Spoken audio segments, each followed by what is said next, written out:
안녕하세요, 여러분. 웹디자인 수업, 오늘은 제8강 정보 설계에 대해서 공부해 보도록 하겠습니다. 먼저 목차를 살펴보도록 하겠습니다. 첫 번째, 학습 교육. 두 번째, 정보 설계의 정의. 세 번째, 정보 설계의 요소. 네 번째, 학습 정리. 다섯 번째, 실습 진행의 순서로 공부를 해보도록 하겠습니다.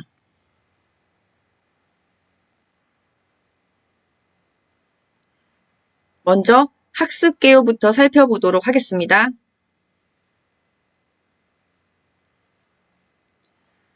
오늘 수업의 학습 목표부터 살펴볼까요? 정보 구조에 대해 이해하고 각 컨텐츠 성격에 맞는 구조 설계의 장단점을 설명할 수 있다. 두 번째, 정보 설계 방법을 이해하고 사이트 구조와 레이블링 시스템을 설계할 수 있다. 자, 두 번째 학습 목표가 오늘 진행하실 실습의 내용이다라고 생각하시면 될 것 같습니다. 자, 오늘 학습하실 주요 내용을 살펴보도록 하겠습니다. 자, 두 가지 단락으로 나누어서 설명을 드리겠는데요.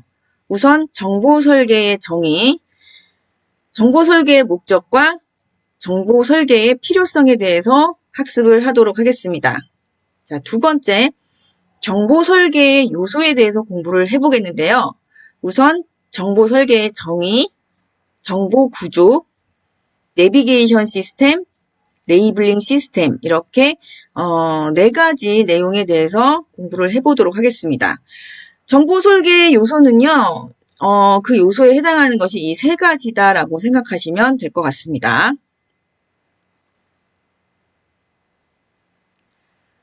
자, 본격적으로 수업에 들어가 보도록 할까요? 정보 설계의 정의부터 확인해 보도록 하겠습니다. 먼저 정보 설계의 정의에 대해서 알아보도록 하겠습니다. 정보 설계란 무엇일까요? 방대한 정보 속에서 필요한 정보에 다가가려면 웹은 인쇄물보다 조직적이고 체계적인 설계가 필요합니다. 정보 설계의 목적은 사용자가 원하는 정보를 쉽고 빠르게 찾을 수 있도록 하는 데 있습니다.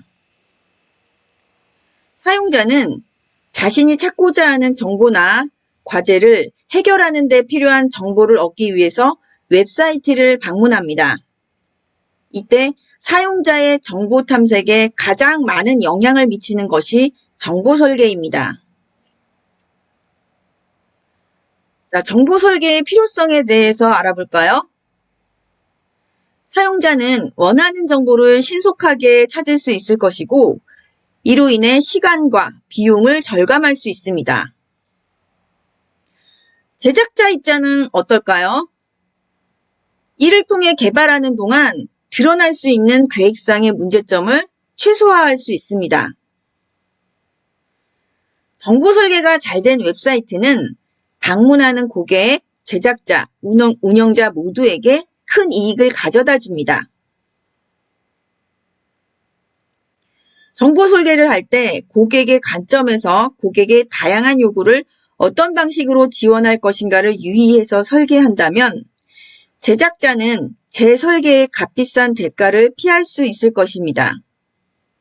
정보 설계는 웹사이트의 조감도를 이해하고 전달하는 일이며 이것은 웹사이트가 만들어지기 전 설계 단계에서 해결해야 합니다.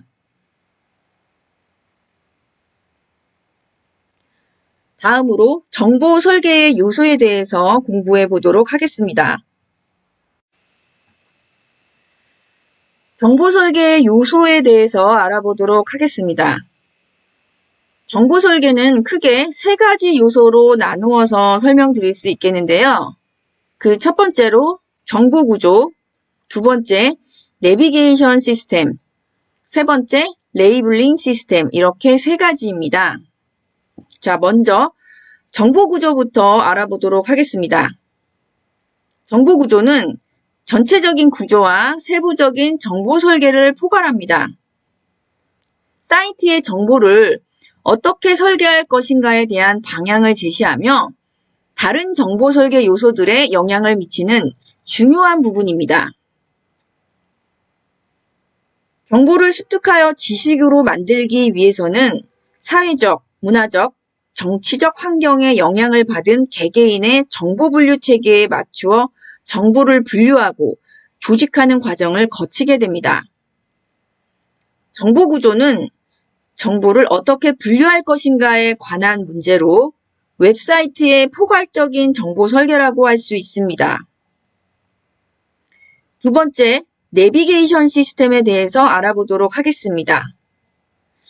내비게이션 시스템은 웹사이트 내에서의 사용자 이동에 관한 설계입니다. 구조 설계에 따라 내비게이션 설계가 정의됩니다. 사용자가 정보를 찾아 하이퍼미디어 안에서 이곳저곳으로 돌아다니는 행위를 내비게이션이라고 하는데, 정보 설계에 있어서 내비게이션 시스템은 실질적이며 구체적인 사용자의 정보 탐색 방법에 관한 것입니다. 웹사이트 내에서의 사용자의 이동에 대한 설계이므로 사용자들의 사고 패턴에 따라 설계하며 사용자들의 인지적 노력을 최소화할 수 있어야 합니다. 이것은 그래픽적인 내비게이션 바나 팝업 메뉴처럼 각각의 페이지로 이동만 가능한 것과 목차나 사이트 맵처럼 이동뿐만 아니라 전체적인 웹사이트의 구조까지 파악할 수 있으므로 항해 보조 도구로 사용되는 것 등 다양한 요소로 구성됩니다. 웹사이트의 구조가 결정되면 각 정보 간의 이동을 위한 내비게이션 설계에도 영향을 미치게 됩니다. 자, 다음 레이블링 시스템에 대해서 알아보도록 하겠습니다. 레이블링 시스템은 내용 구성 요소들에 대한 명칭을 어떻게 붙이는가에 대한 것입니다. 정보를 분류하여 설계할 때 분류된 항목을 지칭하는 명칭, 즉 포함되는 내용들을 열거하지 않아도 그 내용을 예상할 수 있는 명칭이 필요한데 이를 레이블이라고 합니다. 예를 들어서 contact us라는 레이블은 담당자 이름, 주소, 전화번호, 팩스번호, 이메일 주소 등 연락할 수 있는 정보들을 포함하고 있습니다. 레이블은 사용자가 그 레이블에 대해 예상한 내용이 실제 포함되는 내용과 일치할 때 효과적인 정보 탐색이 이루어질 수 있습니다. 즉, 레이블의 목적은 정보를 효율적으로 전달하는 수단이라고 할 수 있습니다.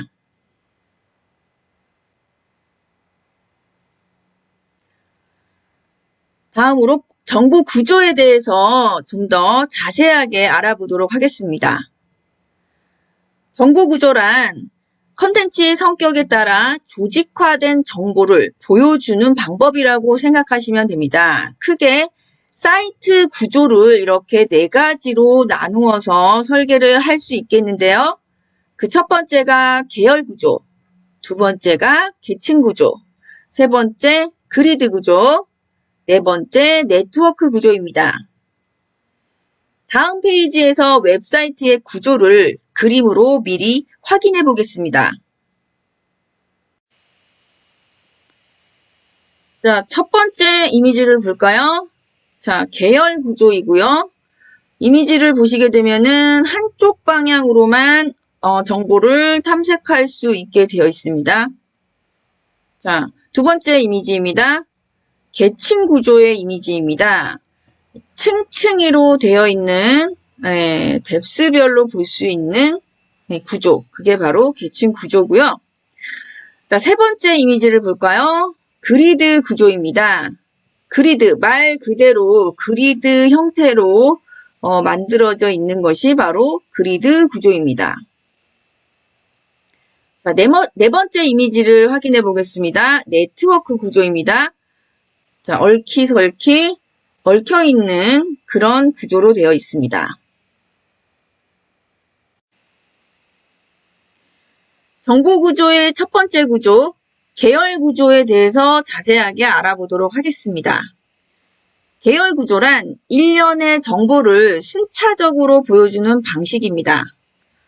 자, 아래 이미지를 보시면은요, 앞에서도 말씀드렸지만 정보가 일렬로 나열이 되어 있고 한쪽 방향으로 정보를 탐색하게 되어 있습니다.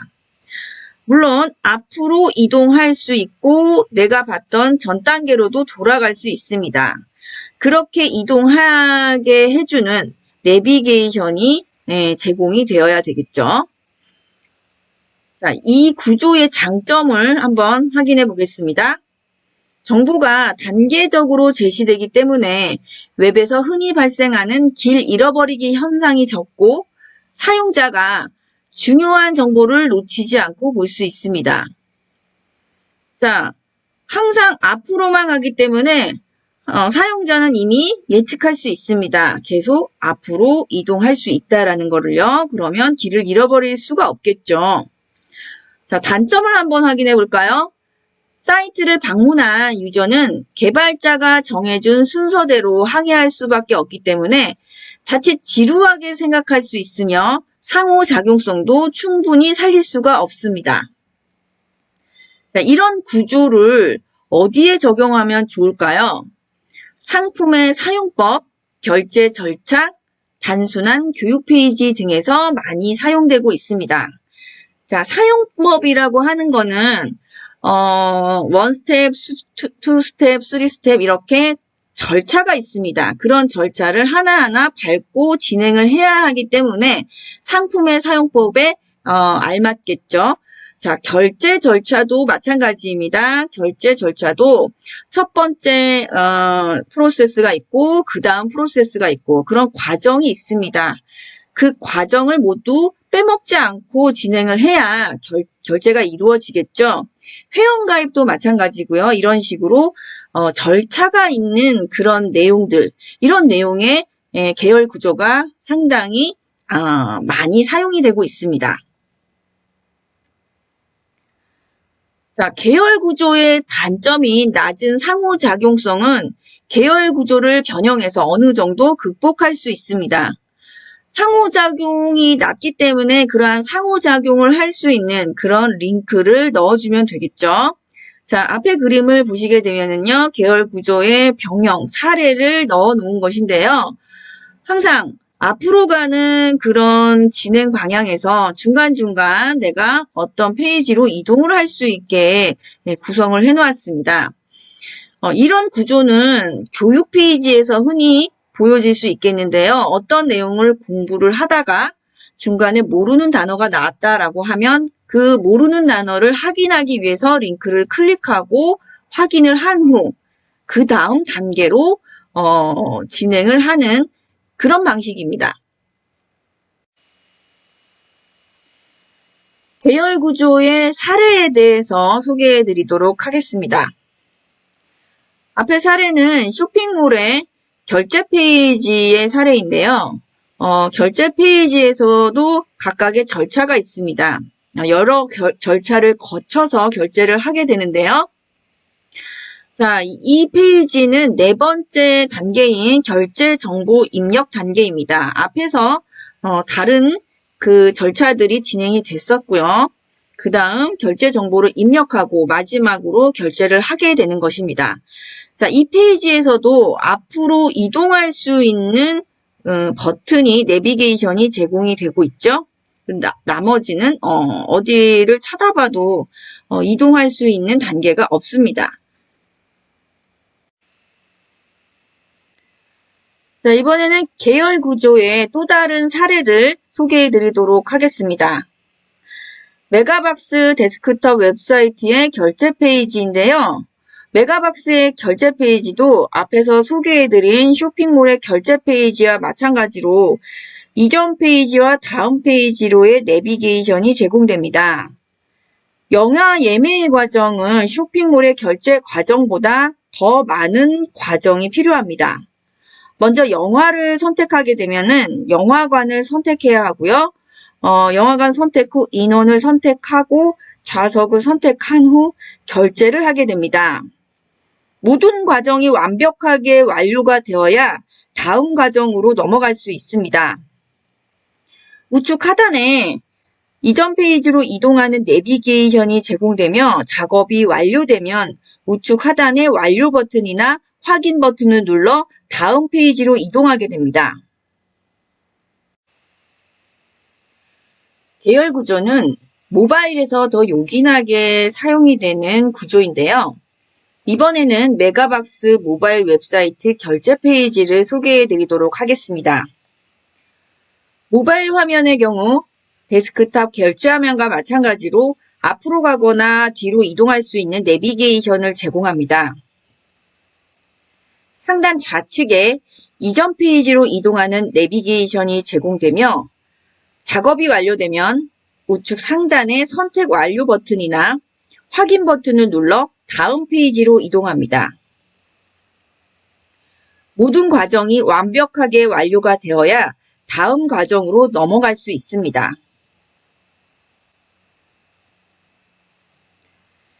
이번에는 계열 구조의 또 다른 사례인 멜론의 모바일 회원가입 페이지를 소개해 드리도록 하겠습니다.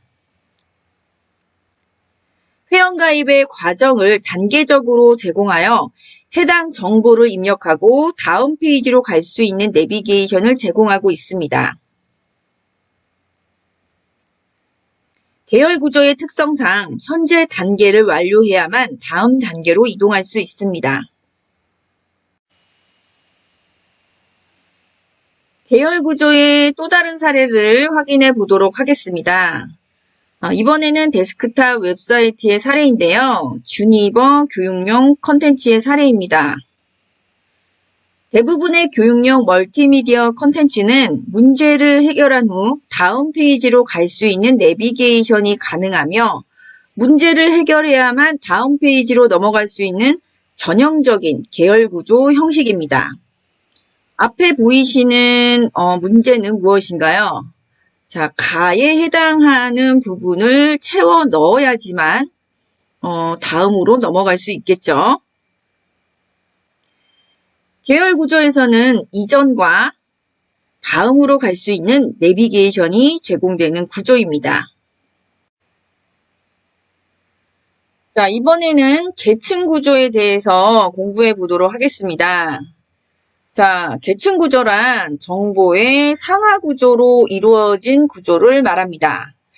각 하위 페이지는 특정 주제 아래 계층을 가지고 있으며 각 페이지는 논리적인 연결 관계를 가지고 있습니다. 계층 구조의 장점에 대해서 확인해 보도록 하겠습니다. 계층 구조의 장점은 계층적 연결로 인해 효율적인 정보 탐색이 용이하며 전체 구조에 대한 이해를 높일 수 있습니다. 자, 이러한 구조는요, 웹사이트의 전체적인 구조의 가장 효과적인 구조입니다.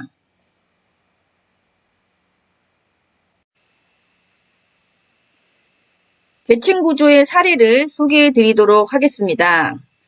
앞에 보이시는 계층 구조의 웹사이트는 국립중앙박물관의 공식 웹사이트로 각 상위 메뉴와 하위 메뉴로 이동할 수 있는 내비게이션을 제공합니다. 자, 상위 메뉴는 무엇일까요? 상단에 있는 이 내비게이션 바가 바로 상위 메뉴입니다. 이것을 원뎁스 메뉴라고 하죠. 자, 그렇다면 하위 메뉴는 무엇일까요? 각 메뉴에 마우스를 가져갔을 때 그 밑에 뜨는 이 메뉴를 바로 하위 메뉴라고 합니다. to depth라고 얘기할 수 있는 메뉴입니다. 자, 이렇게 상하 관계가 있는 메뉴 구조를 계층 구조라고 합니다. 웹사이트를 이용하는 사용자들은 계층 구조 모델을 이용하는 웹사이트를 쉽고 빠르게 이해할 수 있습니다. 계층 구조는 정보를 조직화하고 간단하면서 보편적이며 익숙한 방법을 제공하기 때문에 사용자들은 계층 구조에서 편안함을 느낍니다. 그렇기 때문에 웹사이트의 전체적인 구조에 계층 구조를 가장 많이 사용하며 계열 구조나 그리드 구조 등을 부분적으로 사용하게 됩니다. 계층 구조에서 중요한 요소인 너비와 깊이에 대해 설명드리도록 하겠습니다. 계층 구조 설계에서 유의해야 할 점은 정보의 계층에서 너비와 깊이의 균형입니다. 너비는 계층의 각 단계에서 선택한 옵션들의 수이며 깊이는 계층 단계 수입니다. 계층이 너무 좁으면서 깊다면 사용자들은 정보를 찾기 위해 너무 많은 수를 클릭해야 합니다. 반대로 너무 넓으면서 얕다면 사용자들은 선택해야 하는 메뉴에서 지나치게 많은 옵션을 보게 되고 콘텐츠의 부족에 불쾌감을 느낄 것입니다. 사용자들이 좋아하는 너비와 깊이는 넓고 얕은 계층 구조입니다. 너비는 무엇인가요? 계층의 폭을 말합니다. 계층의 폭이 넓으면 한 가지 주제에 대해 다양한 정보 전달이 가능합니다. 깊이는 무엇이죠? 계층 내의 깊이를 말합니다. 깊이의 증가는 길 잃는 현상을 야기하는 주 원인이 됩니다.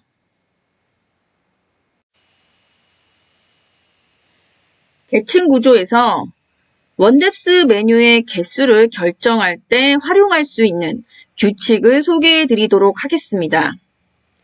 7+-2의 규칙인데요. 계층 구조 설계 시 폭을 다룰 때에는 사람이 기억할 수 있는 용량의 한계를 고려해야 한다. 자, 폭을 다룬다는 것은 최대 개수의 메뉴를 얘기합니다. 모호한 콘텐츠에서는 7+-2의 규칙을 따를 필요가 있습니다.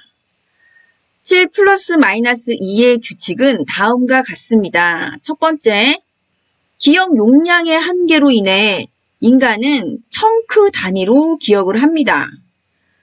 자, 이 청크란 서로 무관한 개별 정보를 청크 단위로 5개에서 9개, 즉 7+-2개까지 기억한다는 것입니다. 자, 그렇기 때문에 계층 구조에서 원뎁스 메뉴의 개수는 5개에서 9개가 가장 적합합니다. 정보 구조 세 번째, 그리드 구조에 대해서 자세하게 알아보도록 하겠습니다.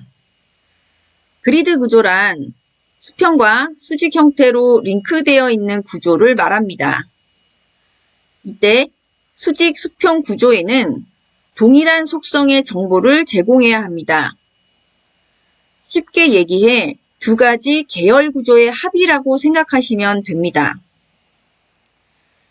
좌측 이미지를 보시면은요, 수평으로 하나의 계열 구조가 만들어져 있고 수직으로도 계열 구조가 만들어져 있습니다. 각각의 수평과 수직 형태는 서로 링크가 되어 있고요. 두 가지 계열 구조의 합이라고 생각하시면 됩니다. 자, 그리드 구조의 장점에 대해서 알아보도록 하겠습니다. 그리드 구조의 장점은 유저가 수직, 수평 구조의 틀을 이해하면 효율적으로 항해나 정보의 검색이 가능하다는 것입니다. 단점의 경우 사용 경험이 적은 유저에게는 낯설게 느껴질 수 있기 때문에 그에 대한 설명이 필요합니다.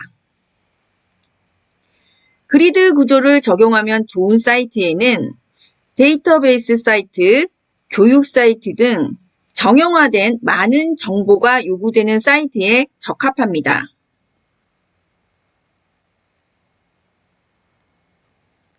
자, 다음은 그리드 구조의 사례에 대해서 소개해 드리도록 하겠습니다. 현대자동차의 간편 견적 서비스인데요.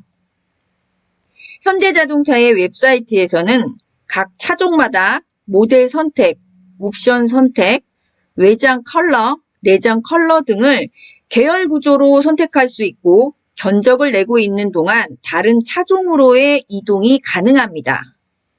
자, 여기에서 하나의 계열 구조는 각 차종의 모델 선택, 옵션 선택, 외장, 내장 컬러 등의 계열 구조가 있을 수 있고요. 또 다른 계열 구조는 다른 차종들의 계열 구조가 있을 수 있습니다. 각 구조로 연결되는 링크들도 제공이 되고 있습니다. 아래 사례를 보시면 하나의 계열 구조, 각 차종마다 모델과 옵션, 외장, 내장, 컬러 등을 선택할 수 있는 하나의 계열 구조가 있고요. 이전과 이후로 갈 수 있는 버튼이 제공되고 있습니다. 자, 그리고 상단에는 또 다른 차종으로 이동할 수 있는 계열 구조를 제공합니다.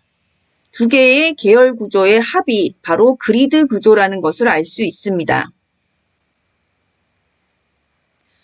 정보 구조 네 번째, 네트워크 구조에 대해서 자세히 알아보도록 하겠습니다.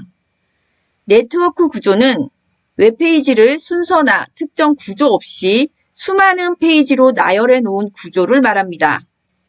네트워크 구조의 장점은 개발자의 의도와 상관없이 사용자 스스로 웹을 탐색하며 다양한 경험을 할 수 있기에 상호작용성이 뛰어나다는 점입니다. 네트워크 구조의 단점으로는 사용자가 전반적인 구조를 이해하기 힘들다는 점입니다. 그래서 길 잃어버리는 현상이 자주 발생할 수 있습니다. 이러한 구조는 엔터테인먼트나 체험 사이트, SNS 같은 사이트에 적합합니다. 네트워크 구조의 사례입니다. 대표적인 SNS, 페이스북 웹사이트인데요. 페이스북은 다양한 링크로 연결되어 있는 커뮤니티 서비스로 친구의 게시물에 등록된 댓글을 통해 댓글을 등록한 지인들의 계정으로 이동이 가능합니다. 여러 링크들을 클릭하여 들어가다 보면 길을 잃어버릴 가능성이 큰 구조입니다. 정보 설계의 요소 그 두 번째, 내비게이션 시스템에 대해서 자세히 알아보도록 하겠습니다. 사용자가 이용하기 쉽고 편리한 최적의 웹사이트를 제작하려면 내비게이션 디자인 원리에 대해 공부해 두셔야 합니다. 내비게이션이란 웹사이트에서의 사용자들의 이동과 관련된 개념을 내비게이션이라고 합니다. 사이버 공간상에서 사용자의 이동 편의성을 증대시킬 수 있는 모든 방법을 설계하는 것을 말하며 사이트에서의 이동 경로나 방법 또는 그것을 돕는 구조와 인터페이스, 디자인 등을 포괄하는 표현이라고 할 수 있습니다. 내비게이션 디자인은 온라인 공간에서 사용자의 이동 편의성을 증대시킬 수 있는 방법을 설계하는 것을 의미합니다. 실질적이며 구체적인 사용자의 정보 탐색 방법에 관한 것으로 사이트 내에서의 사용자의 이동에 대한 설계이므로 사이트의 사용성에 가장 큰 영향을 미치는 요소가 됩니다. 내비게이션 시스템과 구조 설계는 어떠한 관련이 있을까요? 웹사이트의 사용 편의성 증대를 위해서는 구조 설계에 따른 내비게이션 기능을 갖추어야 합니다. 예를 들어서 계열적 구조에서는 이전 페이지와 다음 페이지로 이동 가능한 내비게이션 기능이 필요합니다. 복잡한 웹사이트에서는 여러 종류의 내비게이션 시스템을 이용합니다. 성공적인 웹사이트의 구축을 위해서 시스템 유형의 이해와 유연성 및 컨텍스트의 제공을 위한 적절한 조율이 필수적입니다. 다음으로 내비게이션 시스템의 유형을 몇 가지 알아보도록 하겠습니다. 그 첫 번째로 글로벌 내비게이션 시스템입니다. 글로벌, 즉 웹사이트 전반에 걸친 내비게이션 시스템을 글로벌 내비게이션이라고 합니다. 글로벌 내비게이션을 통하여 사이트 전체의 컨텐츠 구성을 예측할 수 있습니다. 전체 사이트에서 사용자가 보다 빠르게 정보로 접근할 수 있게 합니다. 가장 간단한 글로벌 내비게이션 시스템은 웹사이트의 각 페이지 상단에 위치한 그래픽 내비게이션 바를 얘기합니다. 글로벌 내비게이션 시스템은 웹사이트 전체에 걸쳐 쉽게 적용할 수 있으며 내비게이션 시스템과 그래픽 디자인은 유연성과 컨텍스트를 동시에 제공할 수 있도록 적절히 통합해야 합니다. 다시 말해 글로벌 내비게이션 시스템은 모든 페이지에 걸쳐서 사용할 수 있는 내비게이션 시스템을 글로벌 내비게이션이라고 합니다. 글로벌 내비게이션 시스템의 사례를 소개해 드리도록 하겠습니다. 멜론의 글로벌 내비게이션 시스템 사례인데요. 상위 구조와 하위 구조를 파악하기 쉽고 어느 페이지에서든 모든 메뉴로의 이동이 자유로운 글로벌 내비게이션 사례입니다. 전체적인 그래픽 이미지와 적절히 통합되어 디자인되었으며 내비게이션을 통하여 현재 위치를 알 수 있습니다. 자, 앞에 사례 이미지를 보시게 되면은요. 상단에 바 형태로 제공되고 있는 이 부분이 글로벌 내비게이션입니다. 자, 첫 번째 페이지에서도 상단에 바 형태로 제공이 되고 있고요. 두 번째 페이지에서도 상단에 바 형태로 제공이 되고 있습니다. 자, 그리고 내비게이션을 통하여 현재 위치를 알 수 있다는 것은 자, 내가 선택한 메뉴에 초록색으로 시각적 표시를 해두고 있습니다. 현재 멜론 차트에 들어와 있다는 거죠. 다음으로 로컬 내비게이션 시스템에 대해서 공부해 보도록 하겠습니다. 더 복잡한 웹사이트의 구성을 위해 글로벌 내비게이션을 보완할 수 있는 로컬 내비게이션 시스템이 필요할 수 있는데 로컬 내비게이션 시스템을 이해하려면 서브 페이지의 개념을 필히 이해해야 합니다. 서브 페이지 전체에 걸쳐서 사용되는 것이 글로벌 내비게이션 시스템이라면 로컬 내비게이션은 특정 서브 페이지에서만 사용되는 내비게이션입니다. 자, 로컬 내비게이션 시스템은 글로벌 내비게이션을 보충하는 내비게이션이고요. 특정 서브 페이지에서만 사용되는 내비게이션을 로컬 내비게이션이라고 합니다. 로컬 내비게이션 시스템의 사례를 소개해 드리도록 하겠습니다. 전시 메뉴로 들어와서 사용할 수 있는 로컬 내비게이션인데요. 특정 페이지에 한정되어 사용되는 내비게이션을 말합니다.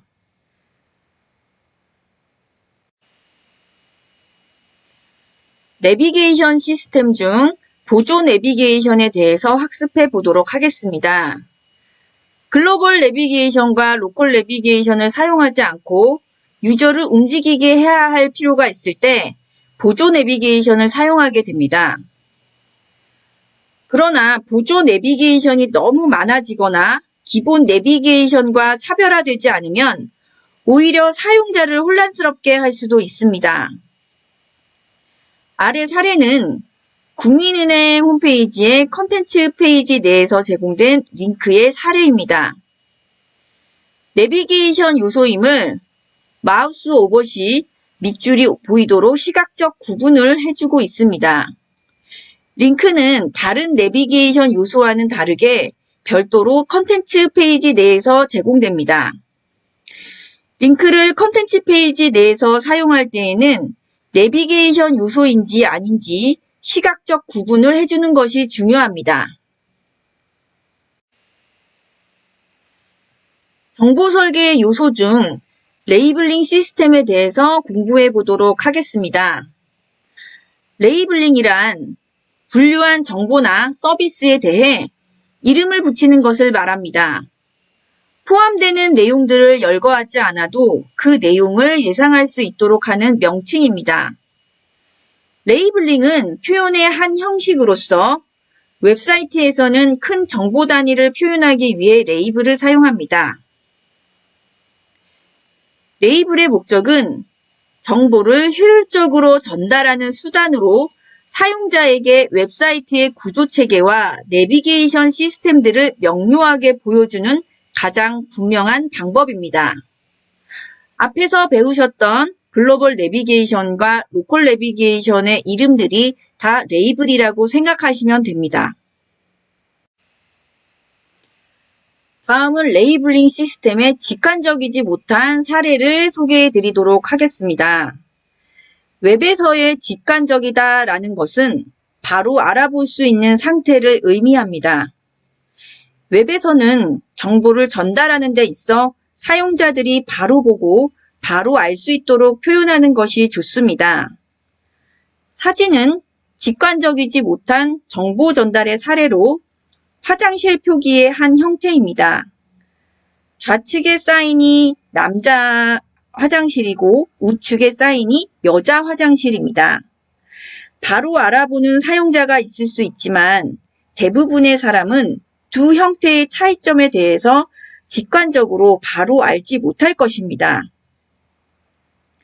일반적인 형태도 아니면서 직관적이지도 않은 정보 전달 형태입니다. 레이블링 시스템의 또 다른 사례를 소개해 드리도록 하겠습니다. 이번에도 직관적이지 못한 레이블링 사례인데요. 우측의 사례는 과거의 다음 웹사이트입니다. 자, 우측에 보이는 빨간 부분을 한번 확인해 보시기 바랍니다. 즐거운 삶, 유익한 정보, 생활의 지혜, 풍요로운 공동체라는 직관적이지 못한 레이블을 사용하고 있습니다. 이 메뉴명을 보고 여러분들은 어떤 메뉴인지 바로 알아차리실 수 있으신가요? 레이블을 보고 그 내용을 바로 알 수는 없죠. 일반적인 형태도 아니면서 직관적이지도 않은 정보 전달 형태입니다.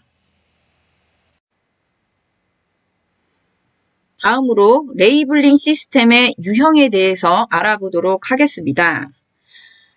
첫 번째, 내비게이션 시스템 속의 레이블은 어떨까요? 글로벌 내비게이션이나 로컬 내비게이션 시스템 속에 존재하는 레이블링은 다른 형태의 레이블링 시스템보다는 일관된 적용을 필요로 합니다. 내비게이션 시스템은 계속해서 웹사이트의 모든 페이지에서 동일하게 나타납니다.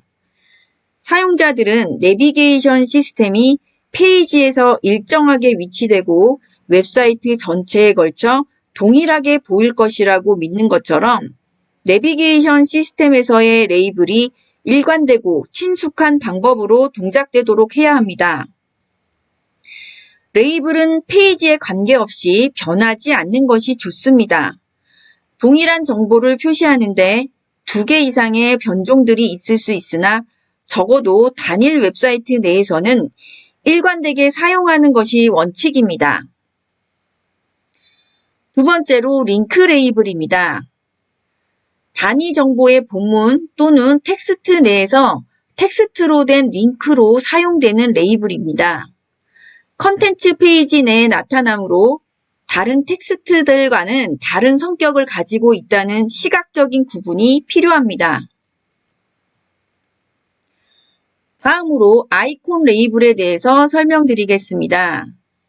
사이트에 일관적이고 차별화된 그래픽 아이덴티티를 부여할 수 있습니다. 친숙하고 눈에 잘 보이기 때문에 텍스트보다 강조되어 보이며 페이지 내에서 쉽게 찾을 수 있습니다.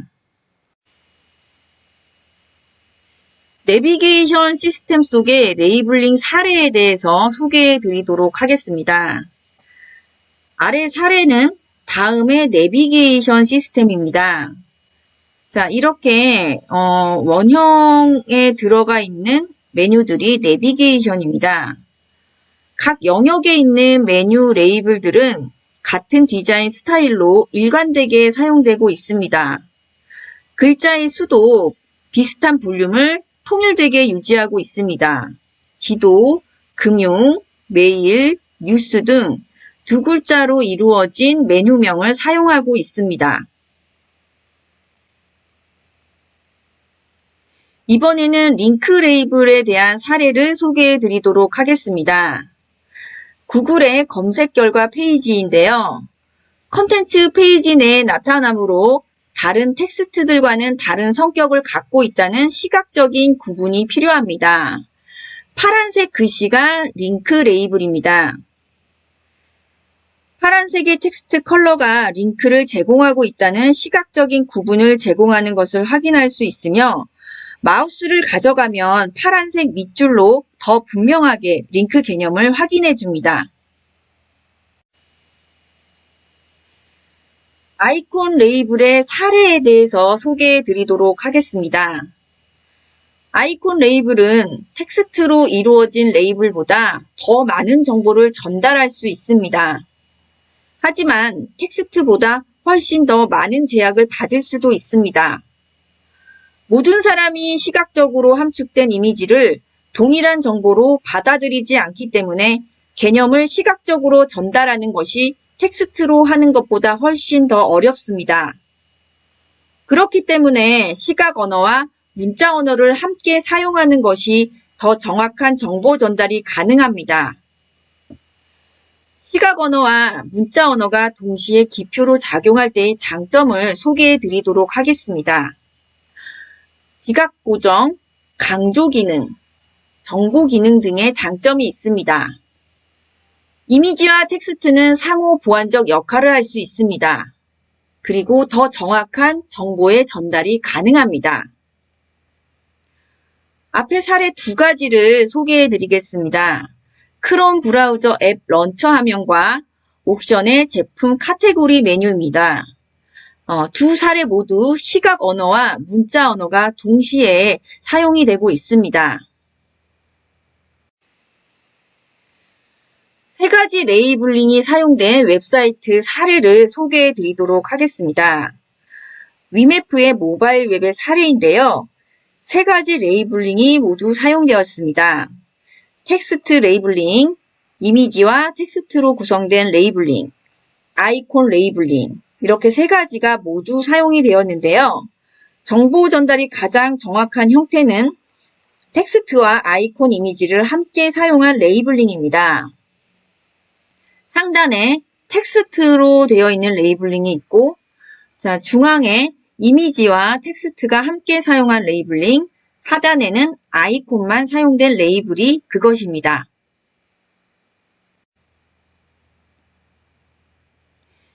그 밖에 레이블링의 종류에 대해서 소개해 드리도록 하겠습니다. 첫 번째, 메뉴 레이블, 웹사이트 메뉴의 이름을 말하고요. 두 번째, 메타데이터의 레이블, 정보에 대한 메타데이터. 세 번째, 페이지 타이틀, 특정 페이지를 표현하는 이름. 네 번째, 윈도우 타이틀, 웹 브라우저의 윈도우 타이틀에 나타나는 말. 5번째, 버튼 레이블, 버튼에 대한 레이블. 6번째, 서비스 레이블, 서비스 명칭. 이렇게 다양한 레이블링의 종류들이 있습니다. 레이블링 시스템을 효과적으로 만들려면 어떻게 해야 할까요?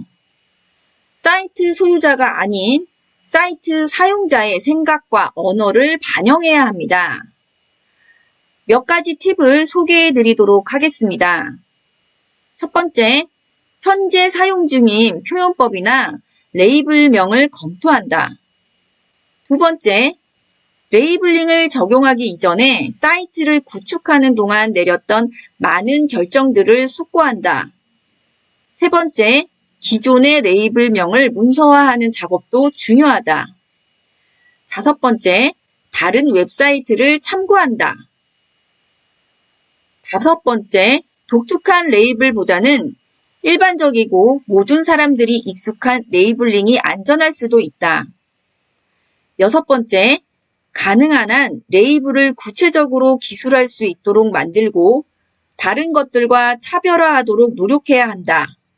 만약 서로 다른 정보를 표현하는 레이블링이 비슷하거나 차별화되지 않는다면 유저는 선택하는 데 어려움을 겪을 것이다.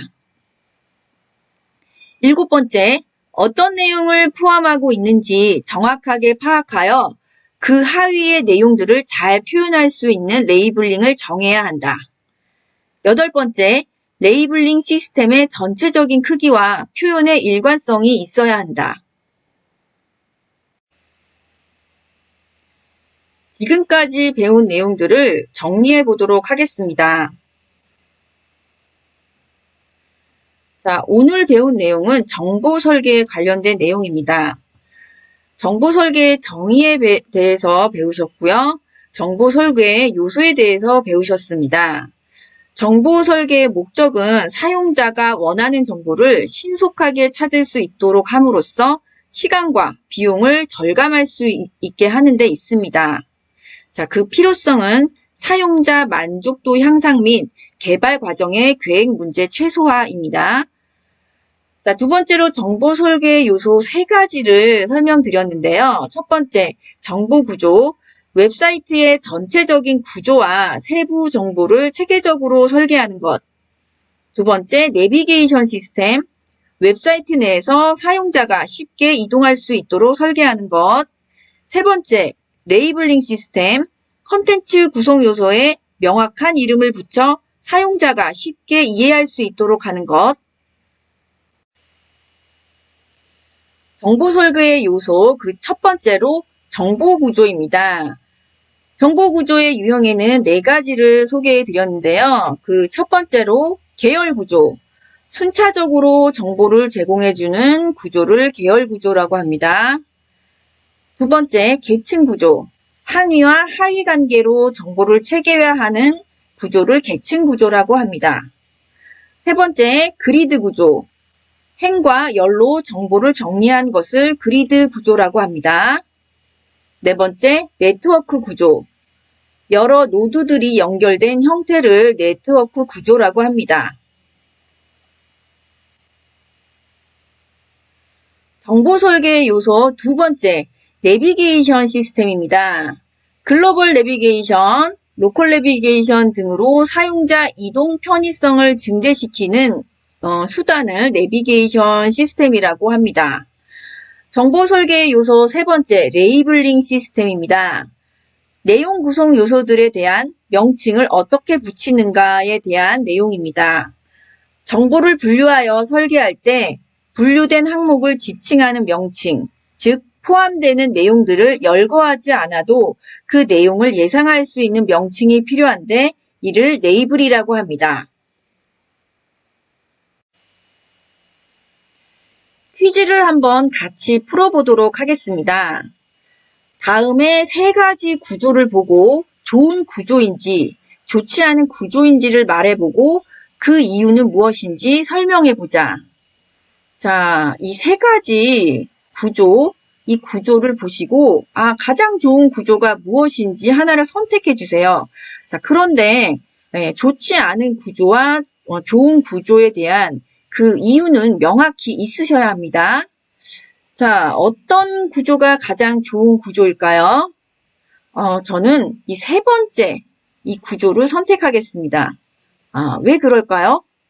자, 일단 첫 번째 구조부터 볼까요? 자, 사용자가 좋아하는 계층 구조는 어떤 계층 구조죠?